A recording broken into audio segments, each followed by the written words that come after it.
Supreme court ஒரு சூப்பரான தீர்ப்பை சொல்லியிருக்காங்க.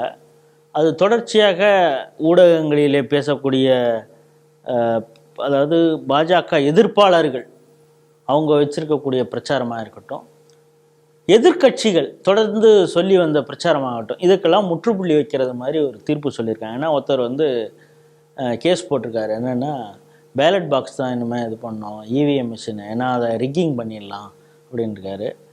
அந்த ஜட்ஜி சொல்லியிருக்காரு, நான் பல 150 நாடுகளுக்கு மேலே பயணம் பண்ணிகிட்ருக்கேன், அங்கெல்லாம் பேலட் பாக்ஸ் இருக்குது அப்படின்னு. அங்கெல்லாம் என்ன இருக்குன்னு தான் இவரும் ஆர்வ கலரில் சிக்கிட்டாரு நம்மள்கிட்டயே ஜட்ஜு அப்படின்னு. அங்கெல்லாம் பேலட் பாக்ஸ் தானே இருக்குது, நம்ம அப்கிரேடடாக இருந்தால் தப்பா அப்படின்னு கேட்டிருக்காரு. இல்லை அதில் தப்பு பண்ணலாம் அப்படின்னு. ஸோ பேலட் பாக்ஸில் இனிமேல் தேர்தல் நடந்தால் 10 பைசா காசு கூட கொடுக்காம எலெக்ஷன் நடக்குமா அப்படின்னு கேட்டிருக்காரு. ஐயோ அப்படியெல்லாம் என்னால் சொல்ல முடியாது. அதுக்கப்புறம் அவர் ஜட்ஜுங்கிறதுனால ரொம்ப டீசெண்டான வார்த்தைகள்லாம் சொல்லி, அதாவது நீங்கள் தோத்தா இவிஎம் கோளாறு, நீங்கள் ஜெயிச்சா இவிஎம் சூப்பரா, இது என்னையா இது பேச்சா இருக்குது அப்படின்னு சொல்லிட்டு இந்த வழக்கை நான் தள்ளுபடி செய்கிறேன் அப்படின்னாரு. அந்த ஒரு தனி மனிதர் போட்ட வழக்குகளுக்கு மட்டும் இல்லை, இத்தனை நாள் எதிர்கட்சிகள் சொன்ன பிரச்சாரத்திற்கும் ஒரு முற்றுப்புள்ளியாக இருக்குது. இதை எப்படி பார்க்குறீங்க?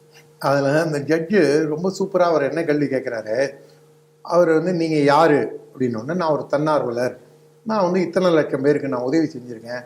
சரி, அப்போ நீ ஏன் அரசியலுக்குள்ள வர அப்படின்னோடனே அதுக்கான கேள்வி பாருங்க. திமுக காரங்க, அதுவும் தமிழ் ஊடகங்கள் திமுக காரங்களுக்கு இந்த செட்டப் கொஸ்டின் மாதிரி, ஆனால் ஜட்ஜி பலார்னு அரைஞ்சா மாதிரி கேட்டிருக்காரு. சரி, அப்புறம் ஏன் அரசியலுக்கு வர? நான் பல நாடை சுற்றி பார்த்துருக்கேன், இதுக்கான பதிலை சொல்லு, நீ ஏன் இங்கே வர, அரசியலுக்கு வர அப்படின்னு சொல்லிட்டு. சரி, நீ கேஸ் போட்டிருக்க, என்ன காரணம் அப்படின்னோடனே இதில் நிறையா ரிக்கிங் பண்ணலாம் நீங்கள் சொன்ன மாதிரி சொன்னோடனே, அதுக்கப்புறம் ஏற்கனவே அவங்க தான் பேலட் பாக்ஸை வச்சு யாராக இருந்தாலும் ப்ரூவ் பண்ண வாங்கன்னு கூப்பிட்டாங்க, அன்றைக்கி யாரும் வரல.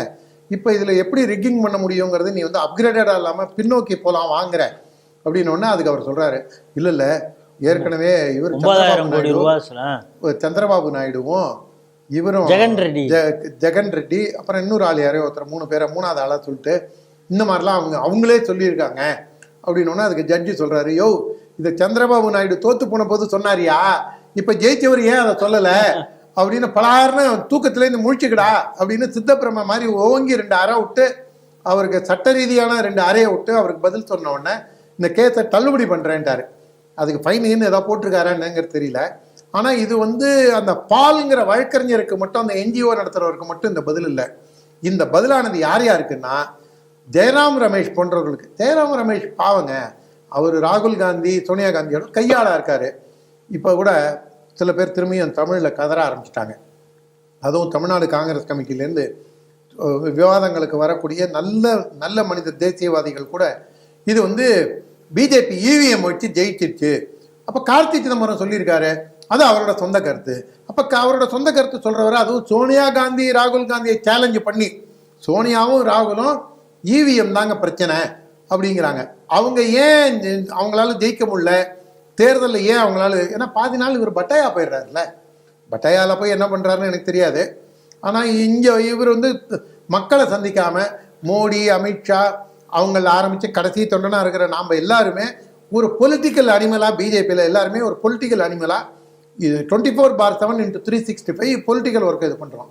அவங்க தேர்தல் நேரத்தில் மட்டும் எப்படி திருக்கழுகுன்றத்தில் கழுகு சோறு வச்சா வருமோ அந்த மாதிரி தேர்தல் வச்சா கூட்டணி, அந்த கூட்டணியில் இவங்களுக்கு காங்கிரஸுக்கு வந்ததுன்னா அதுக்குள்ளே இருக்கிற கோஷ்டிகளுக்கு பிரிச்சுக்கிறது, பணக்காரனுக்கு இவ்வளவு, இந்த குரூப்புக்கு இவ்வளவு, செல்வாக்கான குரூப்புக்கு இவ்வளவு அப்படின்னு சொல்லி இதுக்குள்ளே ஒரு சிண்டிகேஷன் வச்சுக்கிட்டு எந்தவித கோஆர்டினேஷனும் இல்லாமல், நாம் எதுக்கு காங்கிரஸை பற்றி போஸ்ட்மார்ட்டம் பண்ணுவானே, மக்களுக்கு புரியட்டோங்கிறதுக்காக சொன்னேன். தேர்தலில் இந்த லட்சணத்தில் அவங்க சந்திக்கிறாங்க. சந்திச்சுட்டு இல்லை அது ஆட தெரியாதவ முத்தங்கோணாலும் வாங்கலாம், அந்த கதையாக இவங்க தேர்தல் வேலையும் செய்யறதில்ல, மக்களையும் பார்க்கறதில்ல, மக்கள் எண்ண ஓட்டத்துக்கு எதிராகவும் செயல்படுறாங்க. இப்படிலாம் இருந்துட்டு நாங்கள் ஜெயிக்காததுக்கு காரணம் இவிஎம் தான், மேனிப்புலேட் பண்ணிட்டாங்க. சரிடா, அவங்க மேனிப்புலேட் பண்ணிட்டாங்க. அப்போ தமிழ்நாட்டில் ஏன் 4 எம்எல்ஏ மட்டும் பிஜேபி ஜெயிச்சுது? பிஜேபி இங்கே ஒரு 10 எம்எல்ஏ ஜெயிக்க வச்சிருக்கலாமே. இல்லைங்க, அவங்க வீக்காக இருக்கிற இடத்துல விட்டு கொடுத்துருவாங்க. சரிடா, மகாராஷ்டிராவில் ஜெயிச்சுது, பக்கத்தில் இருந்த இன்னொரு ஸ்டேட்டுக்கு நடந்தது ஜார்க்கண்டுக்கு, அங்கே ஏன்டா காங்கிரஸ் ஜெயிச்சுது? அங்கே தாங்க அவங்களுடைய டாக்டிக்ஸே இருக்குது. அவங்க இந்த இடத்துல விட்டாதான் நீங்கள் இதை பற்றி கவனிக்க மாட்டீங்க, இதை பற்றி பேச மாட்டீங்க, லூசு மாதிரியே பேசுகிறானுங்க.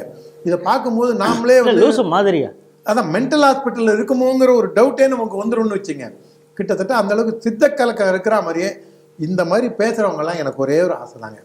நம்ம காவேரி கரையில் குணசீலம்னு ஒரு ஊர் இருக்குது. அங்கே போய் இவங்களுக்கு கை காலெல்லாம் கட்டி போட்டு அந்த பெருமாள் தீர்த்தத்தை 4-5 நாளைக்கு இவங்களுக்கு மூஞ்சியில் அடித்தா சித்தக்கலக்கம் போகுமாங்கிறத பார்க்கணும். நல்ல வேளையாக பிற்போக்குத்தனமாக பின்னாடி இழுக்காமல் ஒரு 5 நாள் 6 நாள் பேலட் எல்லாம் என்றதை இது பண்ணாமல், இதுக்கு அடுத்தது வேறு கேட்குறான், விவிபேடை ஏன் எண்ண மாட்டேங்கிறீங்க? ஏன் விவிபேடை என்றதுக்கு அவன் பேலட்டுக்கே போயிடலாமே. இல்ல இன்னொன்னு, அது எல்லா இடத்துலயும் விவிபேட்ல எங்க பிரச்சனை இருக்குதோ அங்க என்ன பண்ணாங்க அது அடுத்து எண்ணிக்க போறாங்க, அவ்வளவுதான். ஆனா இவங்க என்ன நினைக்கிறாங்க, அதாவது இவன் பிஜேபி ஜெயிக்கிறதுக்கான காரணமே அவங்க கிடையாது, அவங்க எந்த வேலையும் செய்யல, மக்களுடைய எண்ண ஓட்டத்தோட போல இல்லை, மக்களும் பிஜேபியில் என்ன டோ பண்றான், மக்களும் பிஜேபியை ஃபாலோ பண்றான், அவனுடைய வழியில தான் போறான் அப்படிங்கிறத புரிஞ்சுக்காம இவங்க மாற்று திசையில பிரயாணிக்கிறதா இவங்க தோல்விக்கு காரணங்கிறத இந்த மரமண்டைகள் இன்னைக்கு தான் உணரப்போதோ தெரியல. ஆனால் இது மூலமாக இதுக்கு நடுப்புற இன்னொரு மேட்டரும் நம்ம இதில் கவனிக்க வேண்டியது. ஒரு 5 வருஷம் முன்னாடி டெல்லியில் இவிஎம் கொண்டு வந்து வச்சு யார் யாரெல்லாம் இது மேலே நீங்கள் வந்து பிரச்சனைன்னு சொல்கிறீங்களோ எல்லாரும் வாங்க, ஒரே ஒரு நபர் கூட போய் அந்த இடத்துக்கு போகவே இல்லை. போகாமல் இவங்கெல்லாம் அன்றைக்கும் இருந்துட்டு திரும்பியும் இந்த மாதிரி புலம்புறாங்க. இது ஆட தெரியாதவன் முத்தம் கோணல்னு சொல்கிறது தான், அதுதான் இதை நிரூபிக்குது.